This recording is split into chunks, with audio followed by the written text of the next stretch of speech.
안녕하세요. 저는 자영업과 임대업을 하고 있는 40대 여성입니다.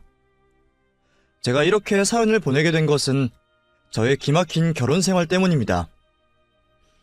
겨우 1년 남짓한 결혼 생활이었기에 돌싱이라고 해도 될지 모르겠지만 어쨌든 저는 1년의 결혼 생활을 끝으로 다시 혼자가 되었네요. 늦은 나이에 노처녀 생활을 청산하여 행복해하던 게 엊그제 같은데 이제는 그런 꿈도 행복도 모두 신기루가 되었네요. 지금 와서는 후회와 원망만 남아있지만 그렇다고 그 일로 계속 힘들어할 수는 없다는 생각에 저도 털어버리고 새 출발을 하고 싶어 사연을 보내게 되었습니다. 지금은 제가 가게 운영도 하고 건물도 한 채 가지고 있고 돈 걱정 없이 여유가 있지만 어릴 적 저희 집은 찢어지게 가난했습니다. 나라에서 공짜로 주는 급식을 먹고 교복 살 돈도 없어서 남이 입던 사이즈도 맞지 않는 중고 교복을 얻어 입고 다녔었죠. 날 때부터 가난했던 탓에 저는 돈 때문에 서러운 일이 너무 많았어요. 겨우 사탕 하나 값 때문에 또래 아이들에게 무시를 당하고 가난한 집 아이라는 이유로 어른들에게 의심을 사고 손가락질 당하는 일들도 있었죠. 그렇게 돈이 없어서 무시당하고 서러운 일을 당할 때마다 저는 꼭 돈을 벌고 싶었습니다. 그래서 어릴 적 제 꿈은 늘 부자가 되는 거였어요. 뭐로 가도 서울만 가면 된다고 공부는 못했지만 어떻게든 돈을 벌어야겠다는 생각을 하고 있었죠. 소질이 없어서 그런지 환경이 받쳐주지 않아서 그런지 몰라도 제가 성적이 좋았던 적은 한 번도 없었지만 그래도 돈 계산에는 밝았던 저는 돈 앞에서는 막히는 법이 없었어요. 뭘 봐도 돈으로만 보이고 돈 벌 궁리만 하며 살다 보니 자연스럽게 돈을 모으며 살았던 것 같습니다. 상고를 나와 이른 취업으로 돈을 벌기 시작하면서부터는 월급의 90%를 적금을 할 정도로 악착같이 돈을 모았어요. 그때는 기숙사 생활하던 시절이라 나만 견딘다면 돈 한 푼 안 쓰고 살 수 있었거든요. 회사에서 주는 밥 먹고 회사에서 지내면서 다른 군것질 안 하고 옷 안 사 입었더니 따로 드는 돈은 별로 없었습니다.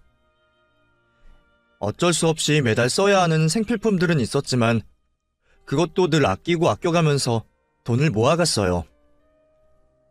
그렇게 월급의 거의 전부를 모으다 보니 저는 몇 년 사이에 큰 돈을 만들 수 있었습니다. 돈이 돈을 모은다는 게 맞는지 시드머니를 만들고서야 저는 본격적으로 큰 돈을 만들 수 있었어요.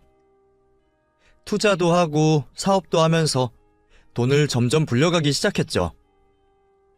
그러다 보니 없이 살던 예전이랑 많이 달라졌는데도 저는 늘 뭔가 허전함을 느꼈어요.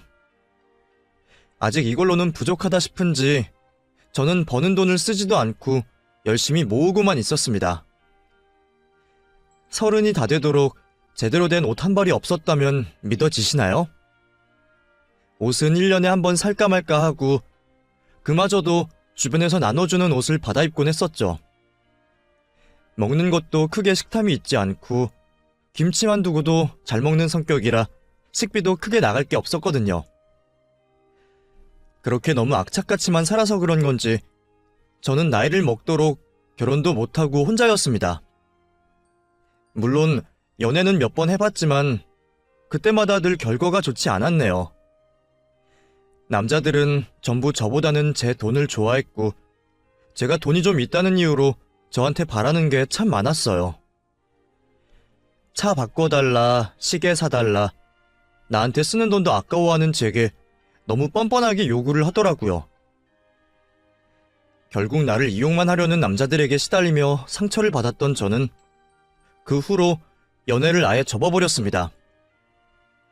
남자 잘 만나서 결혼할 거라는 생각보다는 돈을 벗삼아서 돈만 믿고 살아야겠다 싶었죠. 그렇게 누구도 믿지 못하고 혼자 악착같이 살았던 저는 그렇게 모은 돈으로 저희 부모님께 집을 사드리고 제 앞으로 건물까지 샀습니다. 하지만 저는 여전히 혼자였고 그 사이 30 후반의 노처녀가 되어 있었어요. 저처럼 싱글로 살겠다던 친구들마저 하나둘씩 늦은 결혼을 해버리고 결국 남은 건 저 하나였네요. 다들 결혼해서 가정 꾸리고 사는 모습이 부럽기도 했지만 저는 많은 욕심을 바라지 않기로 했습니다. 나한테는 결혼의 행복보다는 돈이 주는 행복이면 그만이라 생각하며 결혼 생각은 아주 접어버렸죠. 혼자 지내서 그런지 노처녀 히스테리 부린다는 소리만 듣고 삶의 낙이라고 할 만한 건 별로 없었지만 저는 사람마다 분수에 맞는 삶이 있는 거라 생각하며 겸손하려 했습니다. 그러다 어느 날 제가 사고가 나는 일이 벌어졌어요. 늦은 밤 집으로 돌아가는 길에 신호에 맞춰 정지선에 멈춰선 제 차를 뒤에서 박았더라고요. 늦은 시간에 사고가 나는 바람에 다른 차도 없어서 무서웠는데 하필이면 사고를 낸 상대 차량 운전자가 우락부락한 남자였습니다. 같이 타고 있던 일행들까지 전부 떡대가 있는 불량배들 같더라고요. 아줌마! 운전을 그딴 식으로 하면서 차를 끌고 다녀? 갑자기 멈춰 세워서 우리가 박았잖아. 이제 어떻게 할 거야? 아니나 다를까 그 사람들은 자기들이 크게 다쳤다며 제게 치료비를 명목으로 협박을 해오고 있었습니다. 하필이면 유동인구도 없고 늦은 시간이라 저를 도와줄 사람은 아무도 없어 보였어요. 경찰에 신고하려고 했지만 그 사람들에게 휴대폰까지 뺏기는 바람에 저는 꼼짝없이 그 사람들에게 시달려야만 했습니다. 너무 무섭고 두려워서 그 자리를 피하고만 싶었죠. 그런데 그때 누군가 나타나서 저를 구해주었습니다. 지금 뭐 하시는 거예요? 사고가 났으면 보험사를 부르면 되는 거지. 왜 엄한 사람을 협박합니까? 그리고 안전거리 유지 못한 그쪽 책임인 걸 왜 이 여성분에게 떠넘겨요? 다쳤어도 이분이 더 다쳤을 것 같은데 혹시 당신들 자해공갈단 아니야? 지금 경찰에 신고할 겁니다. 그 사람이 아니었으면 그날 제가 무슨 일을 당했을지 처음 보는 그 남자 덕분에 불량배들에게서 벗어날 수 있었던 그 사람에게 너무 고마웠어요. 저 도와주셔서 정말 감사드려요. 제가 꼭 살해를 하고 싶은데 어떻게 하면 될까요? 살해라뇨. 저도 그런 거 바라고 한 거 아닌데요. 도움 필요한 사람이 있으면 돕는 게 당연한 거죠. 저는 괜찮으니까 얼른 들어가 보세요. 아니에요. 제가 꼭 살해하고 싶어서 그래요. 그럼 제 연락처 드릴 테니까 내일 꼭 연락 부탁드릴게요. 꼭이요? 살해는 필요 없다며 마다하는 남자였지만 꼭 보답을 하고 싶었던 저는 그 남자에게 식사 대접을 하기로 했습니다. 그리고 그게 인연이 되어 저희는 그 후로 연인으로까지 발전을 하게 되었죠. 사실 처음부터 그 사람과 제가 잘 될 거라는 생각은 하지 못했어요. 도와주신 분께 당연히 호감은 있었지만 못해도 저보다 대여섯 살은 어려 보이는 얼굴에 아예 그런 쪽으로는 생각도 못 해봤어요. 그런데 나이를 알고 나니 그 사람이 저와 동갑이라고 하는 거였죠. 같이 있으면 제가 누나인 것 같은데도 나와 동년배라고 하니 앳된 얼굴이 정말 동안이다 싶더라고요. 그래서 처음에는 동생인 줄 알고 아예 남자로서 생각이 없던 저도 그제서야 생각이 달라졌습니다. 그 후 제가 좋다며 먼저 고백을 해온 탓에 저도 완전히 마음을 열게 되었네요. 남자친구는 모든 게 완벽한 남자였습니다. 미국에서 대학을 졸업하고 사업을 한다는 그 남자는 재력도 있었고 재력만큼이나 여유 넘치며 매너도 참 좋았어요. 그래서 그런지 그동안 제가 만났던 남자들과 달리 제게 무척이나 잘해주었습니다. 고급 레스토랑에 비싼 선물까지 저는 처음으로 대우를 받는 것 같았죠. 처음에는 이런 사람이 나를 좋아한다는 게 믿어지지 않을 정도였어요.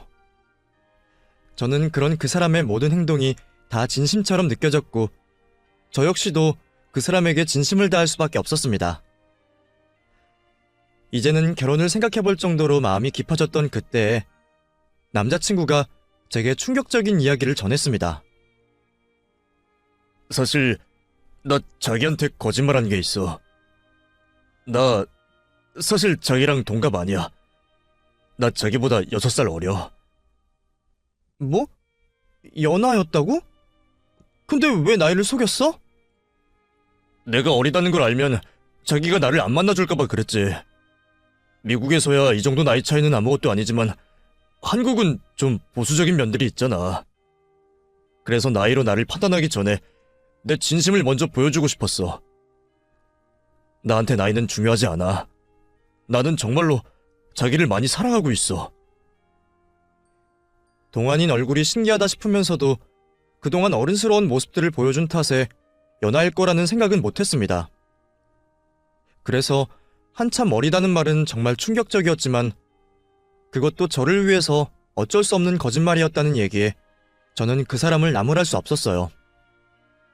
게다가 그런 나이 차이는 아무것도 아닐 정도로 저를 사랑한다는 말에 결국 저도 완전히 그 사람을 믿게 되었죠. 그렇게 저희는 결혼을 약속하게 되었고 미국에 계시는 시부모님을 모시고 결혼식까지 무사히 올리게 되었습니다. 그리고 그 후 저는 한강이 보이는 남편 명의의 고급 빌라로 이사를 하게 되었죠. 저희들은 커다란 웨딩 사진이 걸린 신혼집에서 행복한 신혼을 즐기게 되었습니다. 매일 아침 한강을 보며 일어난다는 게 참 기분 좋은 일이더라고요. 나도 그동안 열심히 살았다고 생각했는데 비싼 집에 사는 기분은 다르구나 싶었습니다. 제가 그동안 졸부처럼 돈을 모으면서도 빈티나게 살았다면 남편은 날 때부터 여유로운 집안에서 한 번도 고생이라고는 모르고 살았던 사람 같았어요. 연애 때에도 씀씀이가 호탕하다는 건 알고 있었지만 가난한 시절이 몸에 배어 늘 저렴한 것만 찾는 저와 달리 남편은 먹는 것, 입는 것 전부 좋은 것들로만 누리고 싶어 했고 저한테도 그러기를 권했거든요. 이게 뭐야? 이런 브랜드는 처음 보네? 어디서 샀어? 어디서 사긴 그냥 마트에서 샀지.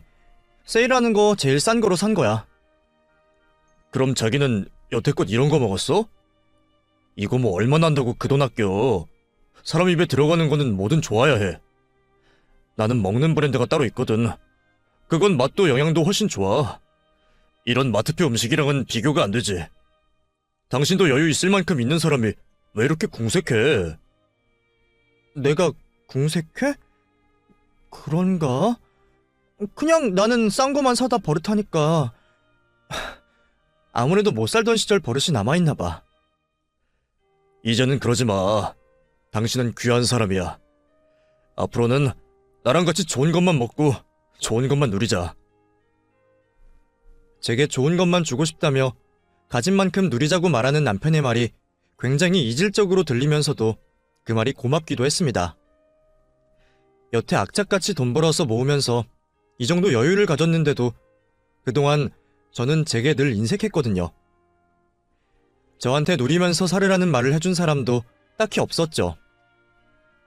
부모님께도 집을 사드렸지만 저희 부모님도 여전히 비닐봉지 한 장까지 아끼면서 사시고 저도 명품은커녕 세일을 하지 않으면 음식도 사 먹지 않을 정도로 짠순이처럼 살았으니까요. 그랬으니 가진 것 없이 태어난 제가 이 정도로 돈을 모을 수 있었던 거겠지만 여유를 가진 뒤에도 저는 여전히 가난했습니다. 그런 제가 남편과 지내면서 많이 달라지기 시작했죠. 먹는 것도 전부 유기농에 백화점 과일들을 사 먹게 되었고 샴푸도 제일 싼 게 아닌 향이 좋고 고급지고 비싼 것도 써보고 남편을 따라가려니 생활비가 빠듯해지고 가랑이가 찢어질 것 같았지만 우리는 좋은 것을 누려야 한다는 남편의 말이 참 와닿았어요. 그래, 나도 이제는 행복해질 때가 되었다 생각하며 앞으로는 남편과의 행복만 생각하려 했죠. 하지만 그런 남편에게 맞추기에는 제가 너무 모자란 사람이었던 모양인지 늘 고마워하는 저와 달리 남편은 제게 점점 불만이 생기기 시작했어요. 그건 신혼을 시작하고 얼마 지나지 않아서부터였습니다. 여보, 이게 뭐야? 응? 뭐가? 아니, 화장실에 머리카락들이 너무 많잖아. 샤워하고 나오면 제대로 치워야지. 머리카락이라니? 나 아까 다 정리하고 나왔는데? 그럼 이건 뭐야? 이건 뭐 남의 집 머리카락이야? 아니면 우리 몰래 손님이라도 왔었어? 아니, 나는 분명 잘 치우고 나온 것 같은데. 미안해. 내가 못 봤나 봐. 당신 설마 벌써 눈이 침침해? 이게 안 보인다고? 그런가? 나 정말 눈이 안 좋은가? 하긴 자기도 나이가 있는데 그럴 수도 있지. 그러지 말고 병원 한번 가봐. 그럴게. 아무튼 미안해, 여보. 저도 나름 깔끔한 성격인데다가 10년 넘게 혼자 살면서 들인 버릇이 있기에 깨끗하게 잘 쓰고 있다고 생각했는데 남편과 같이 살기 시작하니 제가 몰랐던 실수들이 하나둘씩 드러나기 시작했어요. 처음에는 수채구멍에 가득 찬 머리카락들이었고 그 다음에는 작은 얼룩이나 빨래 실수들이었습니다. 청소를 꼼꼼히 했다고 생각했는데도 남편이 확인해보면 여기저기 먼지들이나 얼룩이 잔뜩 있었고 제가 잘 빨았다고 생각한 빨래들에 정체를 알 수 없는 얼룩들이 묻어있곤 했어요. 그것도 전부 제가 아닌 남편이 발견한 것들이었죠. 저도 그 상황이 당황스럽기는 마찬가지였습니다. 제가 남편보다 한참 나이가 많다곤 해도 그래봤자 이제 겨우 40인데 설마 벌써 깜빡깜빡하고 실수를 하려나 싶어서요. 결혼 전까지 혼자 살 때에는 그런 일들이 한 번도 없었기 때문에 더 이상하기만 했습니다. 제 스스로도 이해를 못할 정도로 당황스러웠던 탓에 저도 처음에는 혹시 남편이 나를 놀리려고 장난을 치나 싶은 생각까지 할 정도였어요. 하지만 매번 남편이 제 실수들을 찾아냈고 그때마다 저를 한심한 듯 바라보는 남편을 보면서 저는 조금씩 주눅이 들기 시작했습니다. 그러다 한 번은 정말 남편이 크게 화를 냈던 적이 있었어요. 남편이 워낙 깔끔하고 멋부리는 성격이라 옷 같은 건 특히나 아끼는데 평소에는 제가 빨래를 하기 때문에 저한테 늘 당부를 하곤 했었거든요. 내 셔츠들은 무조건 세탁소에 맡겨줘. 괜히 당신이 손빨래하지 말고. 나 옷 정말 아끼는 거 알지? 부탁 좀 할게. 그날도 저는 분명 남편의 부탁대로 세탁소에 맡겼던 것 같은데 무슨 일인지 남편이 아끼던 셔츠 한 장이 세탁기에서 나오더라고요. 실크 제품이라 물로 빨면 우그러들고 난리가 나는데 걸레들과 함께 세탁기에 들어갔다 나온 셔츠는 완전히 만신창이가 되었습니다. 분명 세탁소에 맡길 때까지 몇 번이나 확인을 했는데 이게 왜 여기 들어있지? 저는 귀신이라도 본 것처럼 너무 놀랐어요. 몇 번을 다시 생각해봐도 정말 내가 넣은 적이 없는 것 같은데 이게 왜 세탁기 안에서 나오는지 정말 귀신이 고칼 노릇이었죠. 하지만 그날 하루 종일 집에는 저밖에 없었고 설령 남편이 같이 있었다고 한들 남편이 자기 옷을 자기 손으로 망칠 이유는 없겠죠. 결국 범인은 나밖에 없는데 내가 정말 이런 실수를 했다니 저는 도저히 믿기지 않았습니다. 그리고 이 일을 남편이 알게 되면 남편에게 듣게 될 원망이 너무 두려웠죠. 그래서 그 일을 숨기고 싶었지만 제가 숨기거나 똑같은 옷을 사놓기도 전에 남편이 먼저 그 사실을 알아차렸습니다.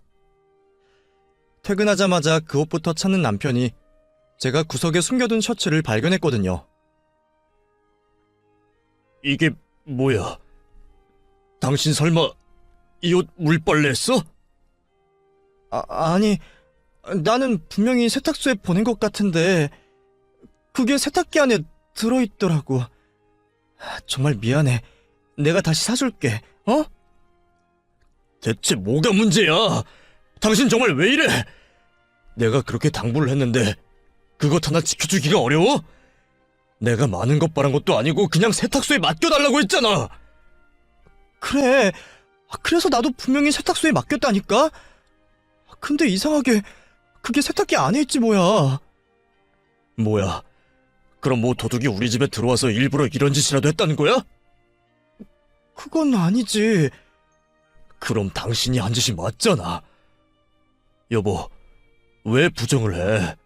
자기 실수를 인정하고 받아들일 줄도 알아야 어른 아니야? 나도 핑계를 대겠다는 게 아니라 정말 이해가 안 돼서 그래. 당신이 생각해봐도 그렇잖아. 내가 바보도 아니고 이런 실수를 왜 하겠어? 그거야 사람이 하는 일이니 모르는 거지. 빨래하다가 잠깐 다른 생각을 했을 수도 있고 실수를 하는 게 사람이잖아. 그런가? 아무튼 미안해. 옷은 내가 새로 사줄게. 내가 지금 겨우 이딴 옷 하나 때문에 이러는 것 같아? 나는 당신한테 실망한 거야. 지금도 봐봐. 그냥 미안하다고 진심으로 얘기하면 끝날 텐데 끝까지 인정 못하겠다는 것처럼 아무튼 미안하다고 그러잖아. 옷이야 다시 사면 되는 건데 나는 당신 태도가 좀 그렇다. 가끔 보면 당신은 나보다 연상이 아니라 연하 같아. 어릴 적에 가정교육을 제대로 못 받아서 그런가. 나도 이런 말까지 하고 싶진 않았지만 당신은 지금이라도 다시 배워야 할 게 많은 것 같아. 아무래도 내가 당신을 도와줘야지 안 되겠네.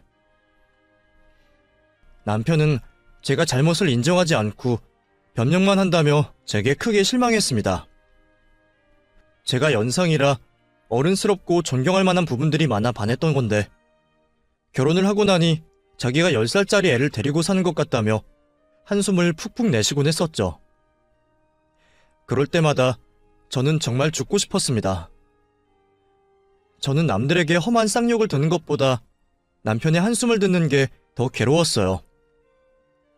여기야 기분이 나쁘고 말지만 남편이 저를 보며 이해를 못하겠다는 듯 한숨을 쉴 때면 어린 남편에게 혼나는 제가 한심하게 느껴졌거든요. 그렇게 저는 자존감이 점점 깎여갔습니다. 그래도 저를 이해해보겠다며 저를 달래주는 남편이 고마웠어요. 나 같아도 내 옷을 망가뜨리고 계속 실수만 하면 속상하고 화날 것 같은데 그런 저를 이해해보려고 노력해주는 게 다행이었죠. 제 스스로도 혹시나 젊은 치매인가 건망증인가 싶은 생각에 따로 검사를 받아보기까지 했었습니다. 스트레스 지수가 조금 높게 나오기는 했지만 다행히 다른 부분에는 전혀 이상이 없었죠. 그건 정말 다행이었지만 제게는 다행이 아니었어요. 차라리 외부적인 요인으로 내가 실수를 하는 거라면 고칠 수 있겠지만 정말 내 실수로 벌어진 일들이라는 건 답이 없다 싶었거든요. 저도 자꾸만 저를 탓하며 스스로 주눅이 들어가기 시작했습니다. 남편이 제 실수를 지적할 때마다 미안해서 죽을 것 같았고 꼼꼼하게 하지 못한 저를 자책하기 시작했어요. 싫은 소리 듣기 싫어서 몇 번이나 확인을 해보고 했는데도 이상하게 뒤돌아서면 실수투성이더라고요. 제 눈에는 보이지 않고 남편 눈에만 보이는 저의 잘못들에 저는 점점 더 작아질 수밖에 없었습니다. 그러다 보니 언젠가부터 남편은 제 행동 하나하나를 지켜보며 관리하기 시작했고 저는 작은 행동 하나에도 남편의 눈치를 보며 일을 하곤 했습니다. 여보, 나 이거 살까 말까? 이게 뭔데? 화장품? 왜? 필요한 거야? 선크림 쓰던 게 다 떨어져서. 선크림은 꼭 발라야지. 근데 저기 쓰는 거 좋은 거 맞아? 저번에 보니까 비싸기만 하고 영 별로인 것 같던데. 내가 추천해주는 걸로 사. 그럴까? 그래, 그래야겠다. 당신이 뭐든 나보다 잘 고르니까. 고마워. 고맙긴 뭘. 남편으로서 와이프한테 관심 가지는 게 당연한 거지. 화장품이나 생필품 하나 고르는 것부터 외출을 할 때 입을 옷까지 저는 전부 남편에게 물어보고 결정을 내리기 시작했고 그러다 보니 중요한 일을 결정해야 할 때에도 제 스스로를 믿지 못해 남편에게 조언을 얻곤 했어요. 그렇게 어느새 제 삶의 모든 부분은 제가 아니라 남편이 결정을 내리는 중이었습니다. 그때는 그게 이상한 줄도 모르고 의지할 수 있는 든든한 남편이 있어서 감사하다는 생각만 하고 있었죠. 그런데 남들이 보기에는 그런 제가 달라도 너무 달라졌다 싶었던 모양입니다. 가깝지 않은 남들이야 조금 변했네 하고 말 정도였지만 저와 가장 가깝고 거의 유일한 단짝 친구라고 할 수 있는 지윤이는 그런 저의 변화를 결코 달가워하지 못했어요. 저희가 연애를 할 때만 해도 좋은 사람을 만나서 다행이라던 지훈이는 결혼 이후 달라진 저를 이해하지 못했습니다. 영란아, 우리 전에 투자했었던 거 많이 오른 거 봤니? 그래서 나 이번에 차 바꾸기로 했잖아. 그때 네 말 듣고 안 넣었으면 후회할 뻔했어. 진짜 고맙다, 영란아. 뭐? 그게 올랐어? 넌 몰랐어? 수익 확인 안 해봤어? 얼른 해봐.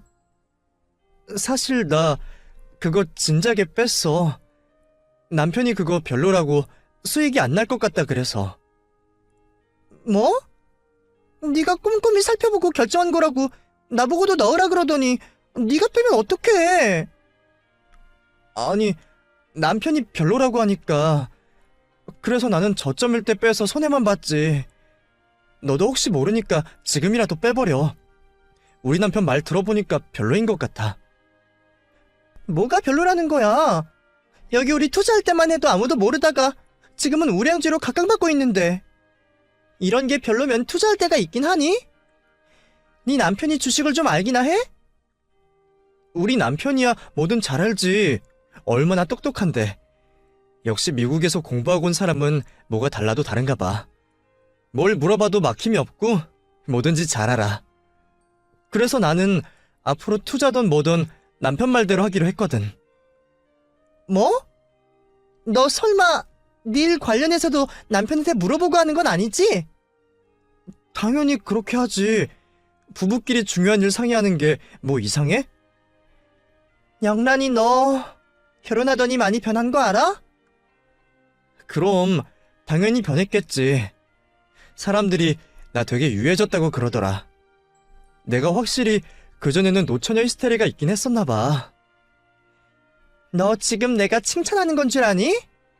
너 변했다는 게 이상하다는 소리야. 옛날에는 주체적으로 똑부러지게 잘 살던 애가 갑자기 왜 남편 꼭두각시가 됐어? 뭐? 꼭두각시라니. 너 무슨 말을 그런 식으로 해? 그럼 아니야? 옷 입는 것도 남편이 골라준 대로 입는다 그러고 우리 약속 잡는 날짜도 남편한테 물어본다 그러더니 그런 건 다 그렇다 쳐도 주식 투자에 일 얘기까지 남편한테 허락받는 건 좀 아니지 않아? 남편이 도움을 주니까 도움을 받는 거지. 그게 뭐가 잘못됐다는 거야?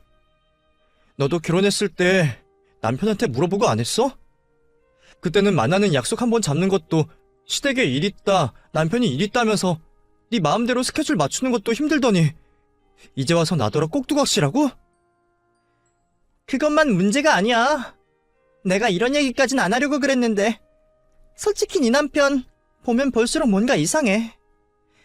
사업한다는 남자가 세금 신고도 제대로 할 줄 모르고 딱히 사업 수완 있는 것 같지도 않고 시부모님도 결혼식 날 한 번 본 게 전부인데 넌 뭔가 이상하다는 생각 안 들어? 나 같으면 남편 뒷조사라도 한번 해볼 것 같아. 야, 차지훈. 너 정말 말 심하게 한다? 너 혹시 나 질투하는 거니? 뭐? 무슨 질투를 해? 나는 네가 걱정돼서 말하는 거 아니야. 걱정된다고 남의 남편을 사기꾼으로 의심하니? 솔직히 말해봐. 너는 이혼녀 돼서 고생하는데 나는 연하 남편 만나서 행복한 걸 보니까 배 아파서 그런 거 아니고? 얘는 사람이 걱정해서 말을 해주는데 꼬아서 듣네? 난 이 남편 부럽지도 않고 나는 혼자 사는 지금 충분히 만족해. 그럼 네 인생이나 신경 쓰고 살면 되지. 왜 남한테 이래라 저래라야. 나는 변한 내 모습이 좋아. 너는 네가 지금 좋아? 내가 보기에는 어린 남자한테 휘둘리는 것 같은데? 뭐라고? 이게 보자 하니까 진짜 막말을 하네? 야, 부러우면 그냥 부럽다고 해. 왜 괜히 잘 살고 있는 신혼부부를 괜히 이간질하려고 그래? 네가 걱정 안 해줘도 우리 남편 사업도 잘하고 잘 살아. 너는 한강 보이는 아파트에서 살아봤니? 나이 어리다고 돈 좀 있으면 안 돼? 세금이야 세무사가 해주는데 좀 모를 수도 있지. 오히려 뭘 모르는 건 너지.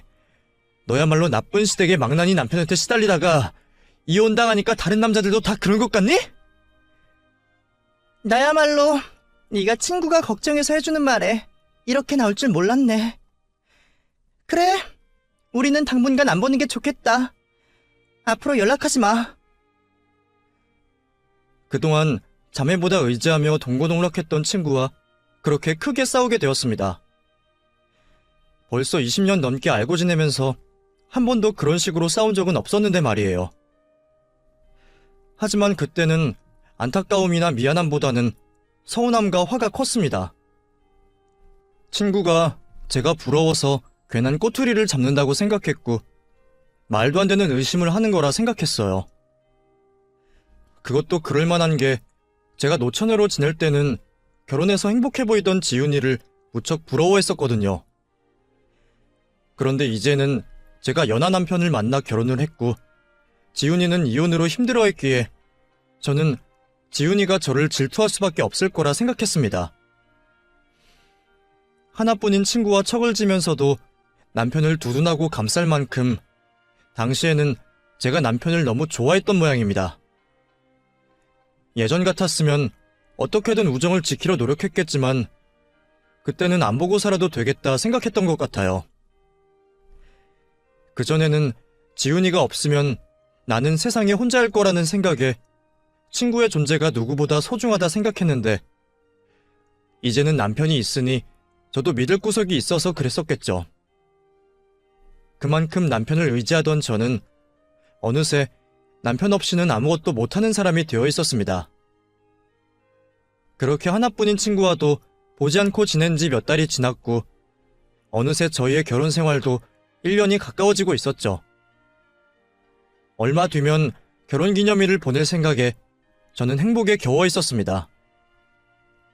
그러던 어느 날 제 앞으로 편지가 한 통 날아왔어요. 보통 날아오는 우편물들은 고지서나 광고 우편들이 전부일 텐데 그 편지는 흰 봉투에 발신인도 없이 저희 집 주소와 제 이름으로 된 수취인만 달랑 있더라고요. 우체국 낙인도 없기에 누가 어떻게 가져다 놨는지도 모를 일이었죠. 우선은 제 이름이 적혀 있으니 제게 온 편지가 맞다 생각하며 저는 그 편지를 열어보게 되었습니다. 편지가 궁금해서 열어보았지만 적힌 필체라도 보면 누군지 알아볼 수 있지 않을까 싶었는데 심지어 그 편지는 전부 컴퓨터로 인쇄되어 있던 편지였어요. 분명 누가 제게 작정하고 보낸 편지라 생각할 수밖에 없었습니다. 그렇게 편지를 읽어내려간 저는 충격적인 편지 속의 내용에 기함할 수밖에 없었습니다. 편지 내용은 다름 아닌 제 남편을 고발하는 내용이었습니다. 편지의 발신인은 내 남편이 건실한 사업가도 아니고 유학파도 아니라며 돈 있는 연상들을 노려 결혼을 하고 그 여자들의 재산을 갈취하는 연상 킬러라고 말하고 있었어요. 처음에는 그 편지를 읽으면서도 누가 저를 놀리려는 줄만 알았습니다. 내가 남편을 겪은 게 있는데 설마 남편이 편지 속 사기꾼이라는 생각은 할 수가 없었어요. 그래서 편지 내용을 도저히 믿고 싶진 않았지만 내 남편의 얼굴이 나온 어느 지방대 졸업사진과 다른 결혼식에서 찍힌 남편의 사진을 보며 혹시나 이게 전부 거짓말은 아닐 수도 있겠다는 생각이 들었죠. 이 편지의 주인공이 누군지는 모르겠지만 한가한 사람이 괜히 심심해서 보낸 편지인 것 같지는 않았습니다. 편지를 읽으면 읽을수록 당황스러웠던 저는 그 편지 내용을 몇 번이나 들여다볼 수밖에 없었어요. 피해자가 몇이나 된다며 저더러 빨리 도망치라는 편지 발신인의 말에 저는 머릿속이 혼란스럽기만 했습니다. 내가 알고 있는 남편과 편지의 내용이 너무 다르다 보니 대체 뭘 믿어야 할지 모르겠더라고요. 사람을 속이려면 충분히 속일 수 있는 세상이기에 내 남편이 사기꾼일 수도 있고 그 편지를 보낸 사람이 사기꾼일 수도 있는 일이었죠. 이런 정보를 알려주면서도 익명으로 얘기를 하는 것도 괜히 찝찝했고요. 하지만 이미 한번 판도라의 상자를 열어버린 이상 의심은 걷잡을 수가 없었습니다. 믿고 싶었던 저도 자꾸만 남편이 의심스러울 수밖에 없었거든요. 남편이 의심스러워진 저는 결국 그날 밤 남편의 휴대폰을 열어보기로 했습니다. 그동안 연애를 하고 결혼을 하는 동안 저는 남편의 휴대폰을 열어본 적이 없었어요. 늘 지문으로 잠궈두던 남편이 자기 휴대폰을 만지는 걸 유독 싫어했거든요. 그래서 저는 남편에게 술을 진탕 먹여 깊게 잠들게 할 생각이었어요. 취하면 늘상 자던 남편에게 선물 받았다며 비싼 양주를 건넸습니다. 그리고 저는 비싼 술이라며 좋아하는 남편이 양주 한 병을 다 비우기를 기다렸죠. 이윽고 남편은 술에 취해 잠에 들었고 저는 남편의 지문으로 핸드폰을 열 수 있었습니다. 처음 휴대폰을 열었을 때는 생각보다 별게 없어서 나름 안도를 하기도 했던 것 같아요. 제가 제일 먼저 찾아봤던 게 사진이었거든요. 혹시 무슨 증거가 있나 싶어 사진첩을 뒤져봤지만 앨범에는 이렇다 할 것들이 나오지 않았습니다. 그 후로 카톡도 뒤져봤지만 카톡에서도 다들 지인이나 저와의 대화들 뿐 이렇다 할 것은 없었어요. 그런데 그제서야 저는 조금 이상한 기분이 들었습니다. 보통 사업을 한다고 하면 일적으로 만나는 사람들과 대화를 나누는 게 많을 수밖에 없는데 남편의 카톡은 너무 깔끔해서 더 이상하다 싶었어요. 그제서야 문자 생각이 들더라고요. 그렇게 문자를 하나하나 뒤져본 저는 그중 깜짝 놀랄만한 문자 내용을 발견하게 되었습니다. 그냥 평범한 가게 이름으로 저장된 번호 하나가 유독 내용이 이상하다 싶었거든요. 넘어오는 중 곧 시행해도 될 듯. 조현병이나 망상장애로 입원 요청. 시일은 다음 달 1일. 뭔가 작정하고 계획을 나누는 듯한 문자 내용에 저는 머리가 멍해지는 기분이었습니다. 그 위로 문자는 죄다 지워져서 알 수 없었지만 다음 달 1일에 시행하자는 말에 저는 소름이 끼쳤죠. 며칠 뒤면 1일이 되는데 남편은 그날 대체 무슨 짓을 하려고 그랬던 걸까요? 그 중에서도 조현병이나 망상장애라는 말이 유난히 눈에 들어왔던 저는 순간 그동안 저와 남편 사이에 있었던 일을 떠올릴 수밖에 없었습니다. 남편이 자꾸 제가 실수를 했다며 지적하고 감시했던 것처럼 남편은 가끔씩 제가 이상한 말을 한다고 얘기하곤 했었어요. 제가 했던 말을 안 했다고 하고 제가 안 한 말을 했다고 하는 일들이 있었어요. 남편 말로는 제가 종종 이상한 행동을 한다고 했었죠. 그때는 제가 너무 실수가 많아서 남편이 오해를 했거나 제가 정말 실수를 했는 줄만 알았는데 지금 생각해보니 그것들이 혹시 남편이 의도했던 것들이 아니었을까 싶었습니다. 문자의 내용들로 미루어 남편이 나를 조현병으로 정신병원에 입원시키려는 계획이 아니었을까 하는 생각에 너무 놀란 저는 그대로 그 집을 도망쳐 나올 수밖에 없었습니다. 얼마나 놀랐던지 한참 도망을 치고 나서야 제가 맨발이라는 걸 알게 되었어요.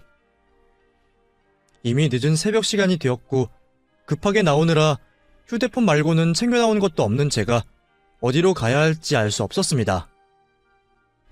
경찰서를 가볼까 생각을 했지만 지금 이 꼴로 경찰서로 찾아갔다가는 정말로 남편 말처럼 정신병 환자로 의심받을지도 모른다는 생각에 선뜻 도움을 구할 수 없었어요.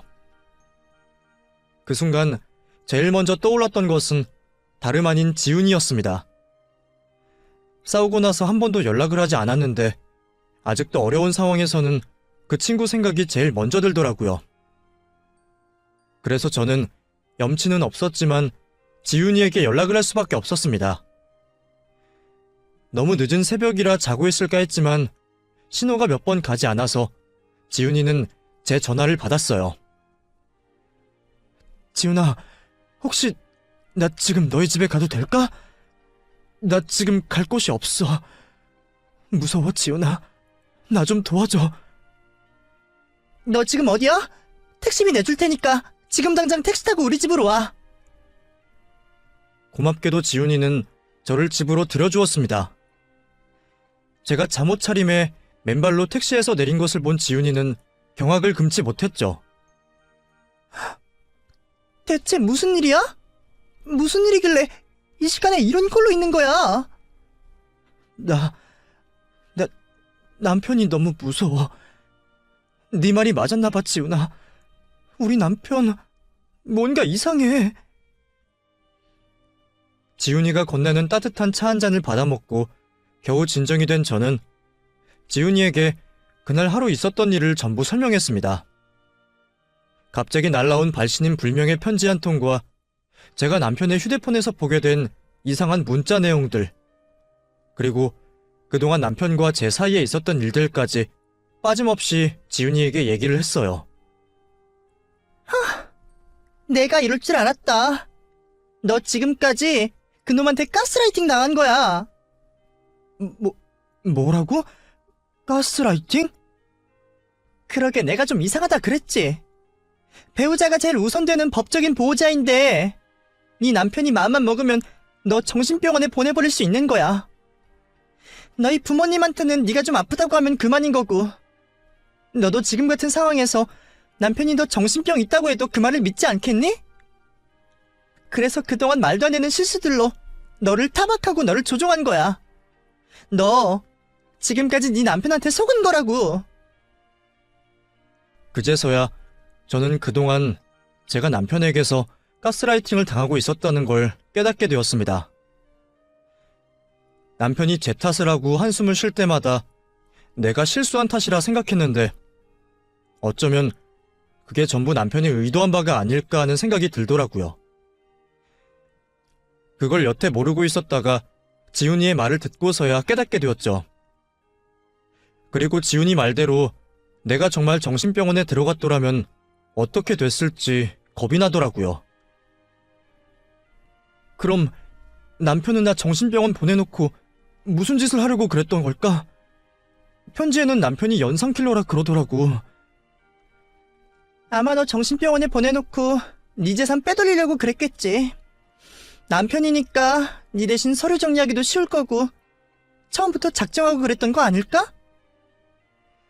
그제서야 저는 지훈이가 제게 했던 얘기가 질투 때문에 내뱉은 악담이 아니라는 걸 깨닫게 되었습니다. 남들은 몰라도 제 친구는 제가 정말 걱정이 되어 쓴소리를 할 수밖에 없었겠죠. 하지만 사랑에 눈이 멀었던 저는 그런 친구의 속도 모르고 친구를 의심하고 질타하고 있었네요. 뒤늦게 후회가 들었던 저는 지훈이에게 미안한 마음에 그날 밤 하루 종일 참회의 눈물을 흘릴 수밖에 없었습니다. 그렇게 아침이 되기를 기다린 저는 친구의 도움으로 직접 경찰서까지 찾아가 그동안 제가 겪은 이야기를 전하며 남편을 사기죄로 경찰에 신고하게 되었습니다. 그리고 그 과정에서 제 남편이라는 사람이 편지의 내용처럼 정말로 전과자였다는 걸 알게 되었어요. 이놈 벌써 사기로 몇 년 살다 나왔네요. 중고나라 사기에 혼인빙자 사기에 보험 사기까지 벌였네요. 아주 악질이네. 그래도 큰일 겪기 전에 잘 찾아오셨네요.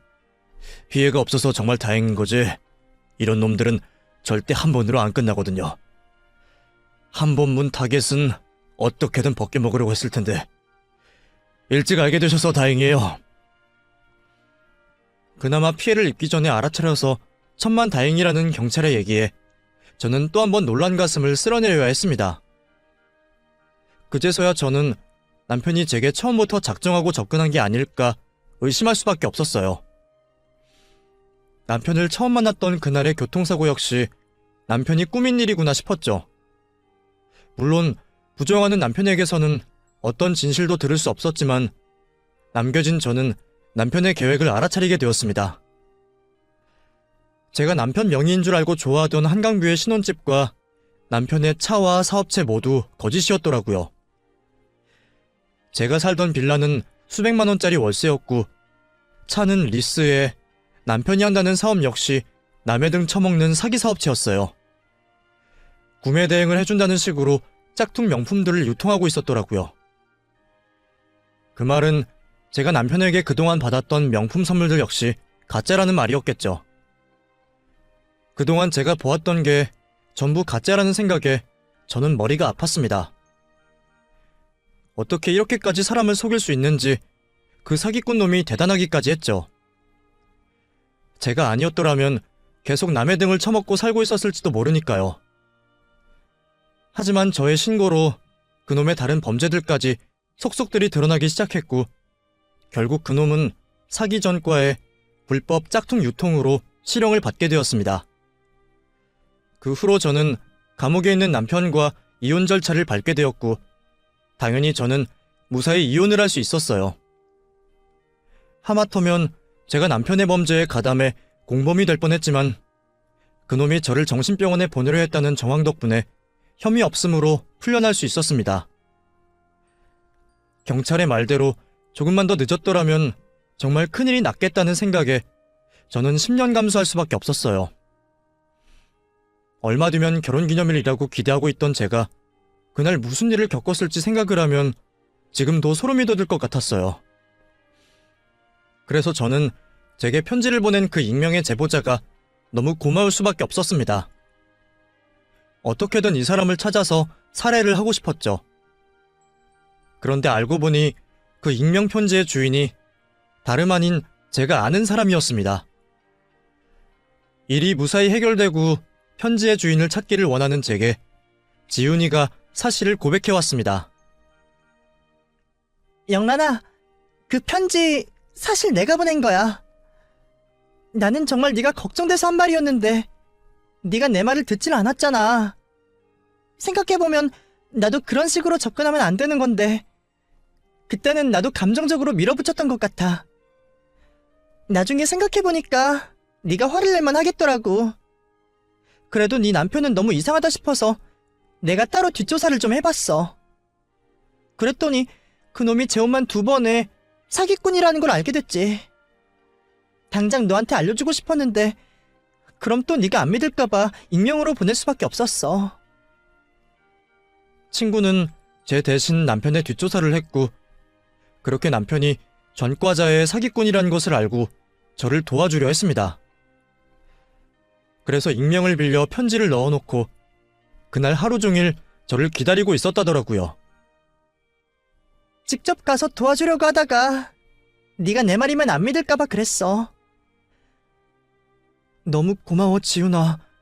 나 너 아니었으면 정말 어떻게 될 뻔했니? 그러게 내가 이 나이에 무슨 연하 남편에 호강을 한다고. 내 주제에 분에 넘치는 행복을 바랐어. 내가 무슨 드라마 주인공이나 된 것처럼 나만 특별한 줄 알고 말이야. 나는 정말 구제불능인가 봐. 그런 소리 하지 마. 네가 뭘 잘못했니? 아마 나였어도 너처럼 당했을 거야. 처음부터 사기꾼이라고 티내고는 놈이 어디 있어? 꾼들이 그러니까 꾼이지. 나도 처음 네가 연애한다고 했을 때는 의심도 못했는걸? 너는 아무 잘못 없어. 그래도 정말 미안해. 그리고 나를 끝까지 도와줘서 정말로 고마워. 내가 무사한 건 전부 지훈이 네 덕분이야. 나 이 은혜 진짜 죽기 전까지 안 잊어버린다. 앞으로 네가 무슨 말을 해도 네 말을 들을 거고, 네가 하는 말이라면 파트로 매주를 쓴다 해도 믿을게. 그렇게 저와 지훈이는 그 후로도 서로를 의지하며 지낼 수밖에 없게 되었어요. 비록 충격적인 일을 겪기는 했지만 그것보다 훨씬 힘든 일을 많이 겪었던 제가 겨우 이런 일로 좌절하지는 않으려고 합니다. 어쩌면 이번 일로 저도 깨달은 게 있거든요. 하마터면 내가 벌어놓은 돈 하나도 써보지 못하고 엄한 놈한테 뜯길 뻔했는데 이제라도 그 돈을 내 마음대로 써봐야겠다 싶었어요. 죽을 때 싸들고 갈 수 있는 것도 아닌데 내가 내 자신에게 그동안 너무 인색했구나 싶더라고요. 나 스스로가 나를 아껴야 남들도 나를 존중한다는 생각을 이제야 깨닫게 되었습니다. 그래서 저는 앞으로 저를 사랑하며 살기로 했어요. 여러분들도 부디 자신을 사랑하시기를 바랄게요.